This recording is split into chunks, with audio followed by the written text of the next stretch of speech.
Okay, I'm using the Skywatcher ED80 Pro Series Gold version, and I'm observing the M42 Orion Nebula with the Maxvision 28mm eyepiece. This eyepiece I don't expect to show me the trapezium in the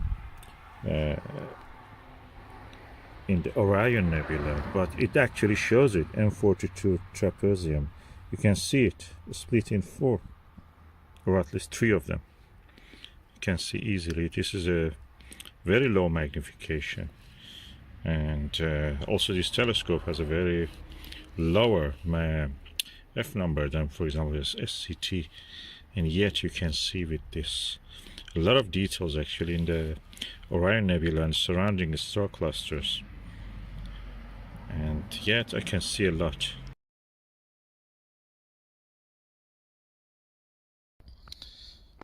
The clean and neat images this ED refractors provide are very close to the images you can see with a Fraunhofer telescope. Means a very high f number, near anything between f11 to f15, almost chromatic aberration free. It's amazing image quality. So ED refractors of a Skywatcher are really secret, well kept secret. They don't have, of course, tell that what kind of glass they're using. They say shot glass, but the actual formula of it is not known. And they really punch above their weight. They're equal to many of the premium brand telescopes at a very affordable price. And the Maxvision 68 degrees 28mm is one of the best eyepieces. I believe this can be better than the Panoptic. I have tested them. 40mm of this, excellent.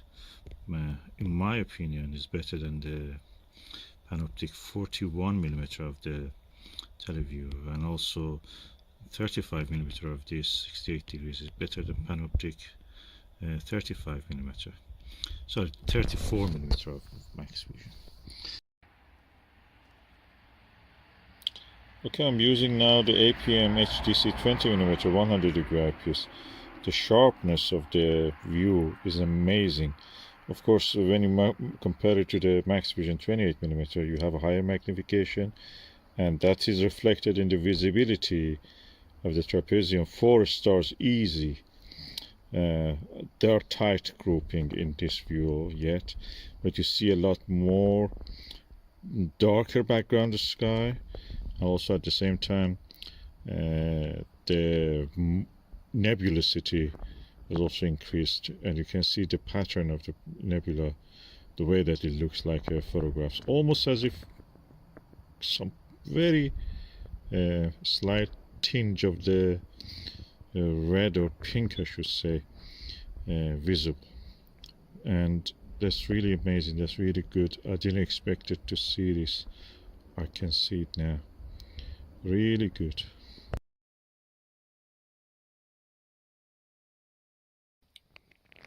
I'm now observing with the APM 20mm and the Skywatcher ED80 Pro Series. The cluster M35 beside it, and an NGC cluster also, both in Gemini. And that cluster is NGC 2158. Almost looks like a should I say globular cluster, fuzzy. At this aperture it looks fuzzy, and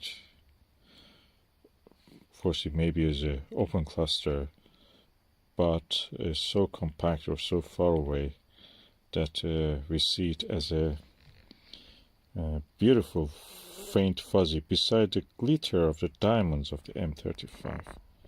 Beautiful sight.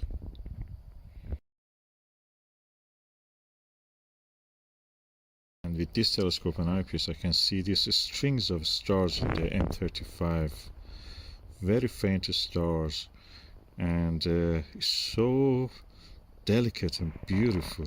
I've never seen anything like that. The sky background, the contrast, darkness of the sky background is so beautiful. It helps to see a lot more than what you think you may see, or what the photographs show you. Oh, suddenly it became so dark, or my eye adapted to the darkness. I can see some stars in the NGC 2158. It's open cluster, I think. But I see a lot more. I see nebulosity even around the stars of the M35. It's beautiful.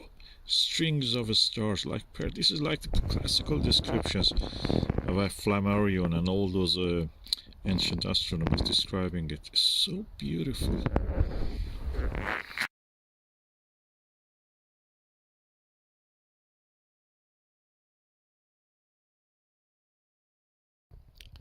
And this Skywatcher ED80 is such a good telescope. I can see airy disk around the star. The stars are pinpoint, tiny pinpoint diamonds. And yeah, according to brightness, the brightness varies. And I can see airy disk around them. It's very rare to see airy disks. Diffraction pattern around the stars. This is a brilliant telescope. Of course, partly can attribute the exceptional view to the telescope and eyepiece, and also to his Astro Physics Maxbright star diagonal. It's exceptionally bright and very good quality star diagonal. The mirror quality and the build quality is amazing. Oh, suddenly it became so dark, or my eye adapted to the darkness. I can see some stars in the NGC 2158. It's open cluster, I think. But I see a lot more. I see nebulosity even around the stars of the M35. It's beautiful. Strings of stars like pearl. This is like the classical descriptions of a Flammarion and all those ancient astronomers describing it. It's so beautiful. Of course, partly can attribute the exceptional view to the telescope and eyepiece, and also to his Astro Physics Maxbright star diagonal. It's exceptionally bright and very good quality star diagonal. The mirror quality and the build quality is amazing. I was using the APM 20mm to find the M51 in the Canis Venatici. I started from Al-Qaeda, as you know, and you have to, that's the end of the Big Dipper's handle. And then you go toward the south and you find it slightly, probably a few degrees. And I couldn't find it. I couldn't believe that I cannot find it. Then I noticed that there is a bright patch there all the time. I thought that is cloud because there were clouds coming and going. Then it became clear completely, and the star was yet, this nebula was there yet. It was so bright. And I realized that that's M51. It had two centers and I could see the rings of it. I mean, there's spiral arms. And all this with the ED80, Skywatcher ED80, which is 80mm 3-inch telescope refractor. And then I put this Nirvana of 7mm, Skywatcher Nirvana, 82 degrees, and I could see it clearly. But this one is so bright because its field of view was wider and magnification lower. You could see it against the background of the sky. With this one is a little bit more visible but less bright. This one was very bright. I easily mistook it for a cloud.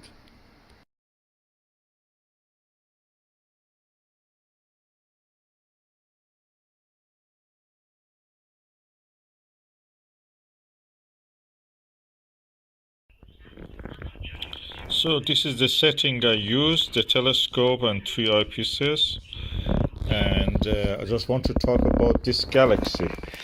Although the street light was very bright, I could see it easy if I head away from the and my back was toward the light.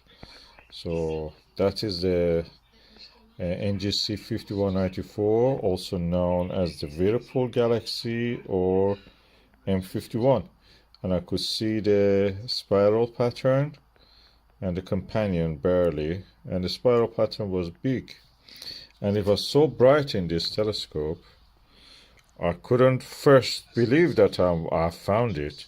I was looking elsewhere, but it was there and I found it.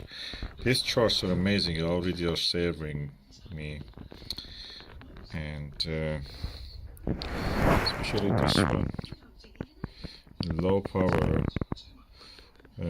not much useful, but in high power that's really shows its usefulness. It pays for itself. So this is the setup I used and I really enjoyed it.